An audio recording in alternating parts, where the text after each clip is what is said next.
lot of times we have this optimistic view of everything that we're going to achieve in 2026. And then when it comes down to it, we realize, whoa, we way overshot that. And there might be times where we have to scrap things. There might be times where we say, you know what? But don't. Welcome to the Fuel Your Flow podcast. I am your host, Valerie Feghali, physical therapist turned software CEO and business coach for health and wellness coaches. We are going to be talking about all things health and business. They might be more closely related than you think. So let's go ahead and get into it. Welcome to another episode of Fuel the Flow. Today, I want to talk about 2026 planning. And if you are starting your planning in January, which is what a lot of coaches do, and some coaches don't do planning at all, then you're falling behind the 8 ball. You really want Q1 to set you off on a good foot for the rest of the year. And if you're starting your planning in January, you're missing out on months of revenue. Now, we start our planning in October or November. We have 2 full days booked off next week in order to do our yearly planning. We also are going to be hosting a coaching week for all of you. So that will be the second week of December. And we are going to invite you in to do a week with us where we are going to teach you how to become more efficient in your business. So strategies and techniques that you can use to become more efficient. And then on the 4th day of that week, we are going to be doing a whole goal setting session. So if you're not sure how to do this, go ahead. I'll attach the link below so you can join us in that coaching week. Now let's talk about how to get set up for 2026. The first thing that you want to do is clarify your priorities. So what is it that you want out of your business, out of your personal life, and out of your relationships? So what you can do is create a paper and separate it into 3 columns where you have personal, family, and business. And on there, write down your top 3 to 5 priorities. What is it that you really want to achieve in each of these areas of your life? And then you're going to circle your non-negotiables. So these aren't necessarily end of year goals. These are just your priorities. An example for me would be that I would like to pick my kids up when the bell rings at school every day. I'd rather they not go to after school care. Not that there's anything wrong with that, but it is my goal to pick them up unless I'm traveling after school when school ends. And then another one of my priorities is that I want to get to the gym every morning. So this is something that I have built into my schedule, and it's one of my non-negotiables. So go ahead and write down your personal, family, and business priorities, and then circle the ones that are absolutely a non-negotiable. You will be doing this unless there is a major emergency. This will help you wrap your head around how much time and energy you truly have to give your business in 2026. A lot of times we have this optimistic view of everything that we're going to achieve in 2026, and then when it comes down to it, we realize, whoa, we way kind of overshot that. And I'm all about setting these unrealistic goals because sometimes I think that that can actually help catapult us in a way that maybe we didn't even think was possible, right? Shoot for the moon and land amongst the stars. Great. But if you're setting these really high goals, I think that's good. You just have to be realistic about how much energy you want to pour into your business. And if it's not your priority to be traveling and networking and doing all these things all the time, that's something that you should know ahead of time. So this will help you figure out how you're going to show up energetically in your business. Okay, then we're going to be moving on to how to define your desired income and working hours. So a lot of times when coaches think about their desired income, they set a revenue goal, but they're not actually thinking about what they're taking home at the end of the day.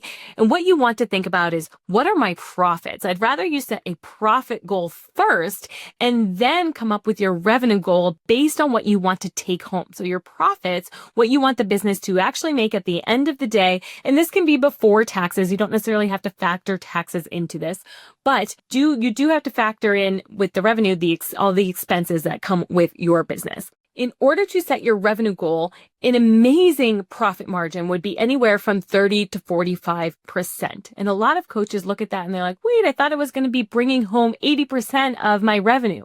You might be if you're still just starting out and you're the only person working in your business and you don't have a team just yet, but you're still going to have expenses of all the tools that you're using in your business. And the tools that you are using are critical. If you are making $1 million a year, but doing 40% in profit margin, that's still better than doing $100,000 a year at 80% profit margin. So those tools that are going to make you more efficient and a better coach or business owner are worth investing in. So don't necessarily think that you need to slash all of your expenses.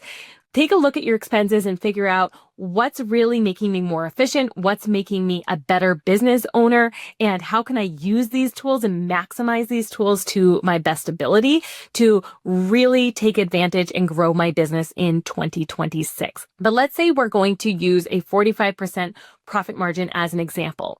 So what you would do is you would take your desired annual profit. Let's say you want to make $80,000 at the end of the year in profits. You would divide that by 0.45, and there you will get your desired annual revenue. So the annual revenue in this case would be about $175,000. So you can see that you do have to make significantly more in revenue in order to reach your profit goals. So that's something to consider when you are setting your goals for that each quarter. Now, you also have to take into account how many hours you actually want to work. And this is another thing that I think coaches sometimes are overly optimistic about. They say, yes, I'm going to work an average of 38 hours a week.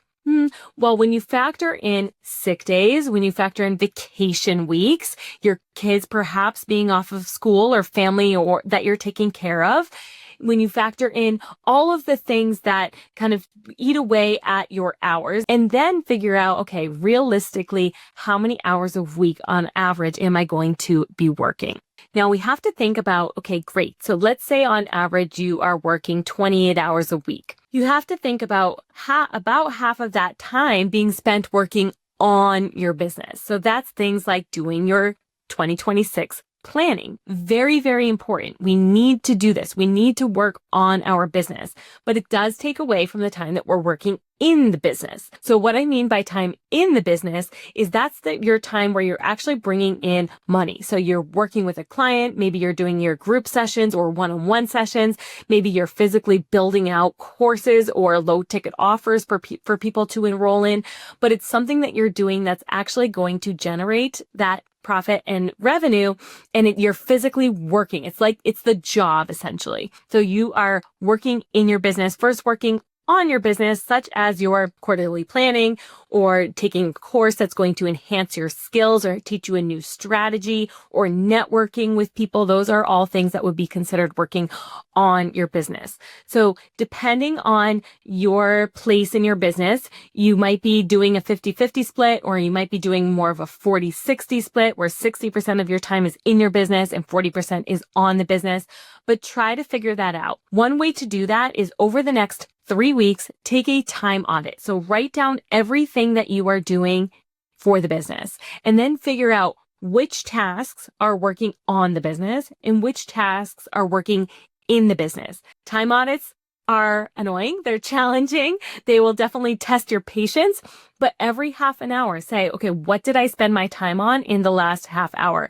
And write that down and then analyze it. If you're writing it down, perhaps in a Google sheet or something digital, you can have AI help you figure out how much time it is so that you're not going through every single item over the last 3 weeks and trying to calculate the time spent on that.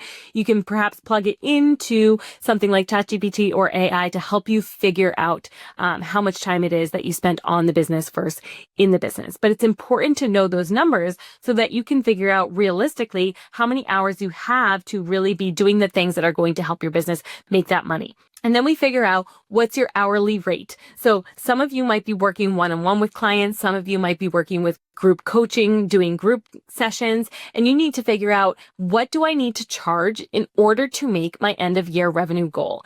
And if you have any low ticket offers or any digital courses that maybe you are not spending so much time on, factor that in as well. What are different ways that you can make more revenue, especially if you can find ways that you can make more passive revenue in order to reach those quarterly goals that you are going to set. Another thing that we have to do when we are setting our goals is we have to reassess last year. So what worked in 2025? Make a list of your greatest achievements over the last 12 months. What did you find worked for you? What did you enjoy doing in your business?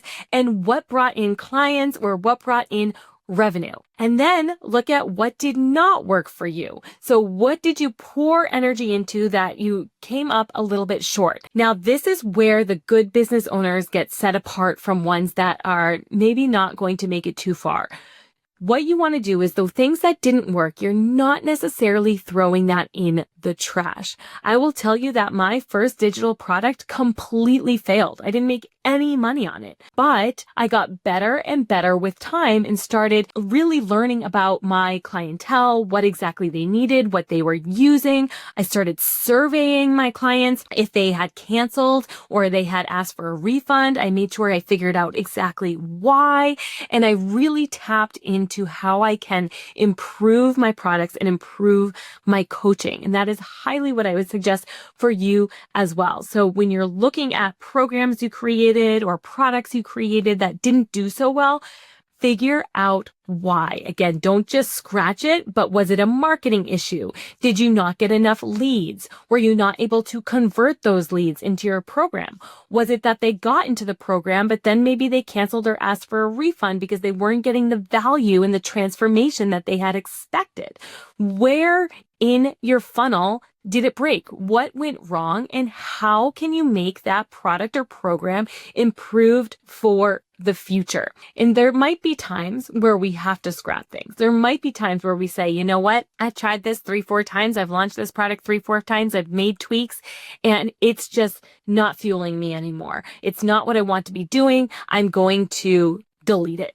And that's okay. You absolutely can do that, but don't trash it the first time. We have to make sure that we are at least putting a good effort into it and trying to figure out where in the system things are going wrong before scrapping things, before giving up. And so once you have your revenue goals set, this is where you say, okay, the end of the year revenue goal is this amount. Now, what needs to be possible for me to reach that? And that's where you're looking at, okay, I did my review of the previous year. I figured out what worked, what didn't work. I figured out how much money I want to make. I know how many hours I can realistically work in my business. I know my priorities. Now is when you actually start to set your goals. So these would be ideally quarterly goals. And you can even set shorter time frames than that within the quarterly goals. So you could say within the first 6 weeks of Q1, we want to reach XYZ and set that as a goal. And this is a really good way to keep you on track in order to reach those end of year revenue. So what needs to be true in order for you to reach that end of year goal? This is where you're going to map out your offers, your promotions, your members, maybe the creation of a new product, perhaps maybe a membership. Maybe you need some of that monthly recurring revenue, which can be very, very helpful with planning and having a business that's predictable so that you know how much money is going to be coming at a bare minimum every month. Take that honest reflection and figure out, do I need to raise my prices? Do I need to maybe change this one-on-one program to more of a group setting where I can bring more people in and make a little bit more revenue from that and also provide them with a little bit more value, right? So think about that. Do I need to hire support? And it's never been easier than now to get help in your business. First of all, we have AI, and we're going to be teaching a little bit about that on our upcoming coaching week. And you'll also hear it in an upcoming podcast as well. We did a couple interviews where we talked about AI and how it can help, but you absolutely can use AI agents, AI support, AI workflows, custom GPTs can all be used in order to help you through some of those administrative tasks that maybe don't fuel you, right? So think about those things that you do on repeat, the things that you do over and over again on a either weekly basis, maybe daily, monthly basis, or quarterly basis. And can you delegate this and automate it with AI? If so, I highly suggest you try to use that system. Now, you can also hire a VA, right? A virtual assistant. Again, it's never been easier to get help like this. There are sites such as Upwork that can help you with this. So you can get onto Upwork, for example, and you can hire a VA for a low cost to help you with some of those administrative tasks, to help you move forward, or to really help you with the things that you are not so good at. For example, if you're not good at social media and posting on social media and marketing there, hire a VA to get some help in this area. Where are the gaps in your business where it's not your zone of genius? It's not something that you're good at. And can you afford to hire somebody in that area? A lot of times the return on investment is worth hiring them. You will get more money in coming in because you're spending money on that person and they know what they're doing and they can do it far better than you can. I had to be humble in my business and start hiring people that were far better at doing things that I once did in my business. I remember from the content perspective, for making the recipes and making the materials for the wellness falls, I used to do it all myself. All of that content I was creating, and I was good at it. However, because I was spread so thin and because my business was starting to grow, I was spending less and less time on it, and it got to a point where I could not do it as well as somebody else. And when I ended up hiring out for some of those positions, I realized how much better the content became and how much richer and fulfilling it became for our members. And then also for me as a business owner, because I could start to do things like this, have our podcast and do our coaching week and really support our members in our community.